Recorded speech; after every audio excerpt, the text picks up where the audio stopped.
called Don't Look Up, starring Jennifer Lawrence and Leonardo DiCaprio. The film was about a large comet heading to Earth that would destroy the entire planet.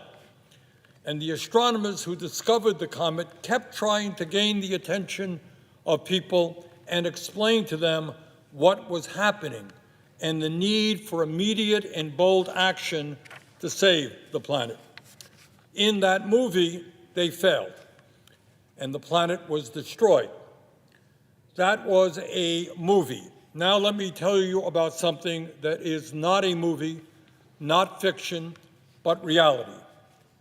I fear that we are living through the same scenario that existed in the movie. People, especially their elected representatives, are not paying attention, and the results could be catastrophic. Mr. President, this time we're not talking about a fictional comet. What we are talking about is artificial intelligence, which will almost certainly be the most transformational technology in the history of humanity. It will profoundly impact the life of every man, woman, and child in our country. The scale, scope, and speed of this transformation will be unprecedented. Nearly every day, there is a news story about how AI is already transforming the world, from our economy to its impact on our kids, to our privacy rights, to our political institutions, to the existential threat that it poses to the entire world. Mr. President, let us take a deep breath. When we think about AI, the first question that we have to ask ourselves is a pretty simple one. Who is pushing this revolutionary transformation of society? Who is going to benefit from it? And who is going to get hurt by it? And the answers to those questions are not complicated.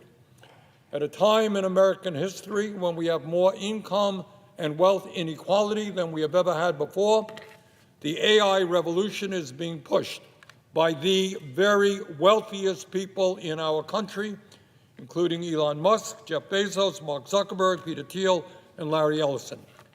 And why are these multi-billionaires investing many hundreds and hundreds of billions of dollars into AI and robotics?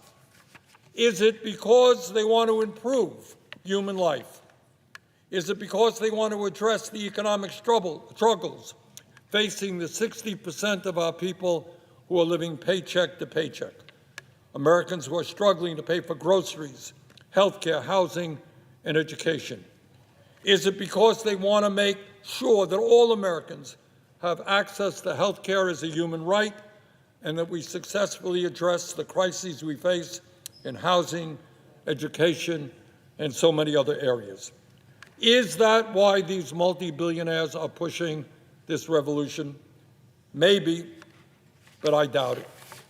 I think the answer is quite obvious, and everybody in America knows it. These multi-billionaires are investing in AI and robotics because they want to become even wealthier and even more powerful than they are today. That is what is motivating these investments.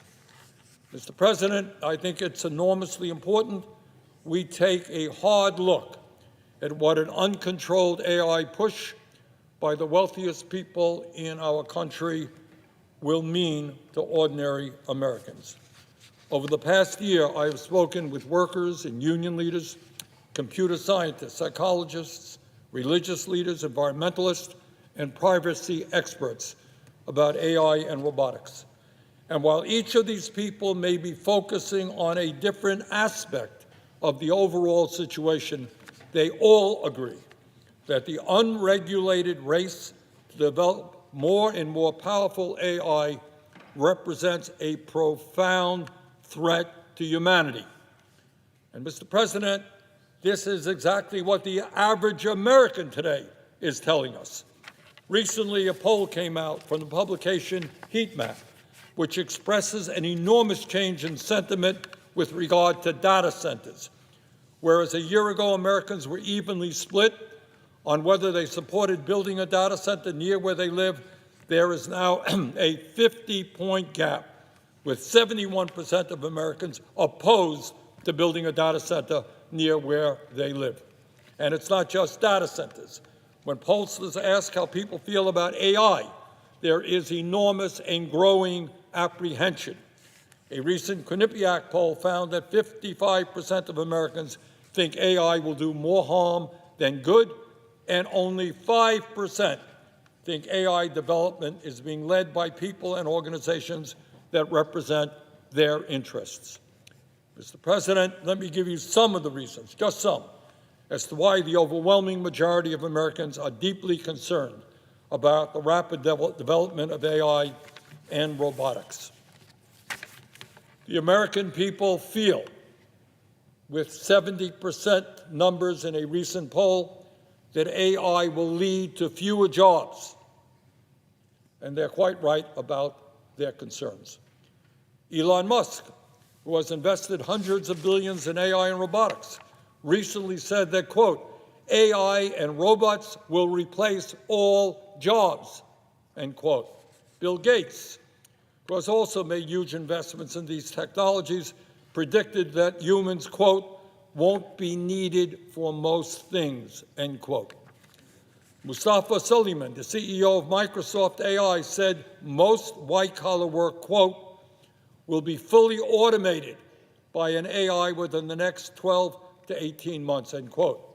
And it's not just white-collar jobs that we're talking about. Earlier this year, Wall Street Journal reported that Jeff Bezos is seeking to raise $100 billion to purchase factories all over America. His goal? Replace the millions of workers who are employed in these plants with robots. Recently, I took a trip in a self-driving Waymo car in San Francisco. There was nobody behind the wheel. Waymo is already operating self-driving cars in 10 major cities, and along with other driverless car companies, intends to expand rapidly. What does that mean? Well, say goodbye to taxi cab drivers, Uber drivers, truck drivers, bus drivers, all across the country. Those jobs gone. As the ranking member of the U.S. Senate Health, Education, Labor, and Pensions Committee, I released a well-researched report finding that AI, automation, and robotics could replace nearly 100 million American jobs over the next decade, including 47% of truck drivers, 64% of accountants, 89% of fast food workers, among many other occupations. These are not just theoretical concerns. We're already starting to see the impact of AI and robotics on workers. Amazon and Oracle have laid off 30,000 workers each. Microsoft has laid off 20,000 workers. Meta has laid off 18,000, et cetera, et cetera. Researchers have found that new companies using AI have about 25% fewer employees than comparable companies. In other words, the AI revolution is already making it harder for people to find decent-paying jobs, and we are only in the beginning stage of this revolution. Let me be clear. The AI oligarchs do not want to just replace specific jobs. They want to replace workers. That is the goal. According to OpenAI's charter, its mission is to build, quote, highly autonomous systems that outperform humans at most economically valuable work, end quote. If OpenAI is successful in building highly autonomous systems that outperform humans at most economically valuable work, I have a very simple question. What happens to those workers who are replaced? How will they be able to find new jobs if there are no jobs to find? If AI and robotics eliminate millions of jobs and create massive unemployment, how will people survive if they have no income? If people are not employed and if they're not paying taxes, what happens to Social Security, Medicare, Medicaid, and other essential government services funded by these taxes. But it's not just employment that I am worried about and that the American people are worried about. AI and robotics threaten our emotional well-being, who we are as human beings, how we relate to each other. In many cases, work is one of the ways that we connect to each other. Whether we are doctors or taxi cab drivers, we all want to serve our community, we want to be productive members of society. That gives our lives purpose. And what happens when millions of people lose their jobs, their meaning and their purpose, and their source of connection to each other? And work is just one aspect of what we're talking about. What happens when people live through their screens? Their major form of social interaction is not with other people, but with screens and artificial intelligence, talking to chatbots instead of other people. Further, Mr. President, AI and robotics are threatening the very well-being of our kids. Let us be frank. Even before the widespread deployment of AI, children in our country are struggling. A lot of reasons for that, but the evidence is clear, they are struggling. Today, high school kids have the lowest reading scores in 30 years. The writing skills of our children are in decline, as are their cognitive capabilities. College professors tell us that their students cannot do middle school math or read long texts. That is where we are now. What got us here? Where are we going in the future? Experts increasingly point to the role of screens and technology. In America today, and this is really, I keep questioning my staff about this, but they tell me that this is accurate.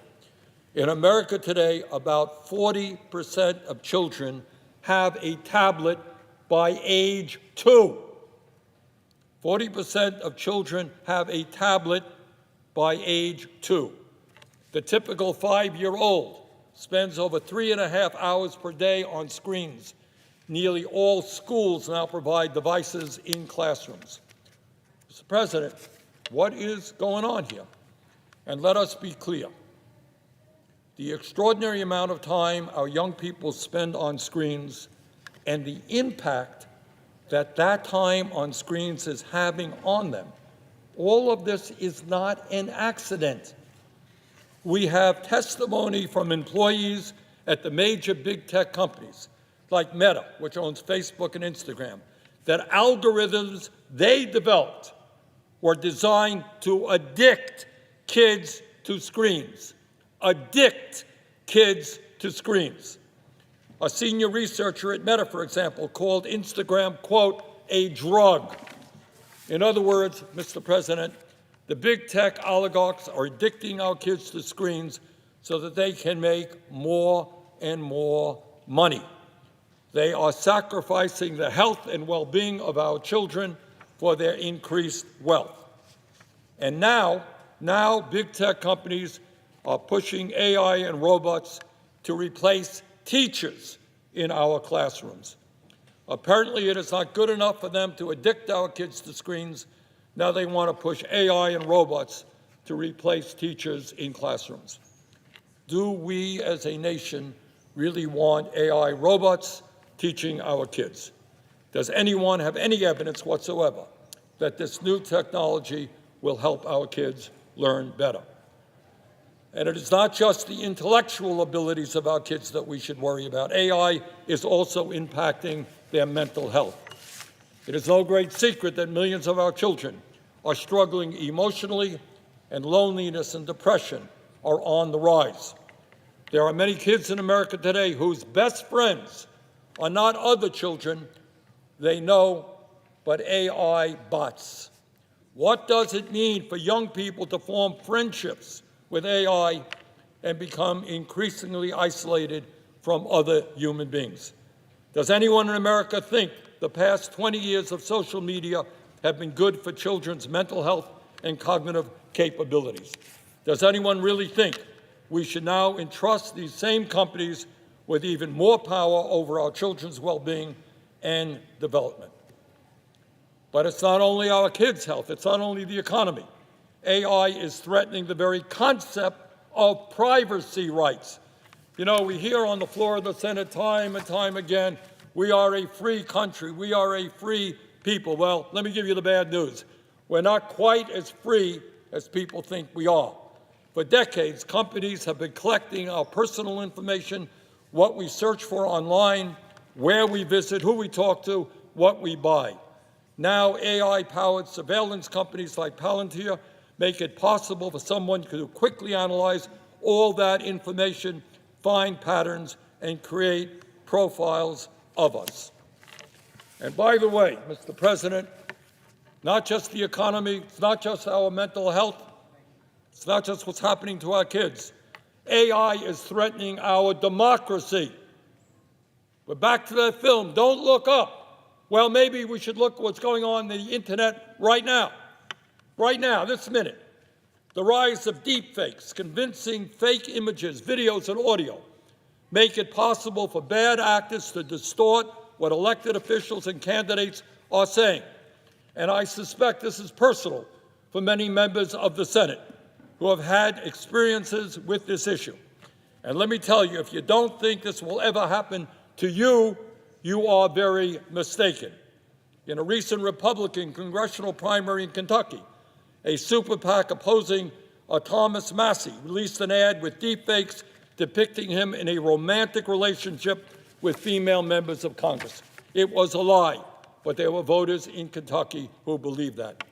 Bottom line, Mr. President, it is becoming increasingly difficult for people to differentiate truth from fiction.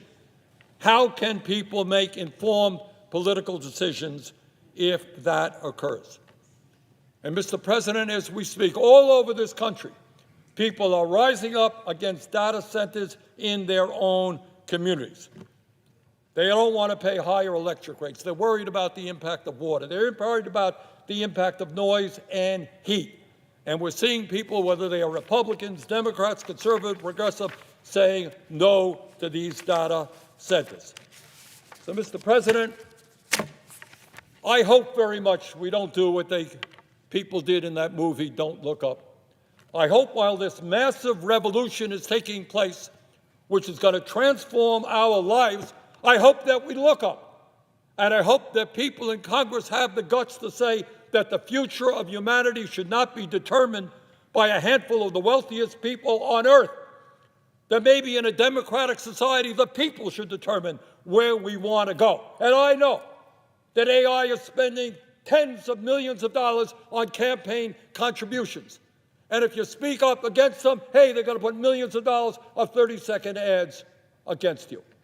But maybe just now in this moment in American history, we have the guts to tell AI where they should go. Stand up for our kids, stand up for democracy, stand up for privacy, stand up for workers, and utilize AI and robotics to benefit all of us, not just to make a handful of billionaires even richer.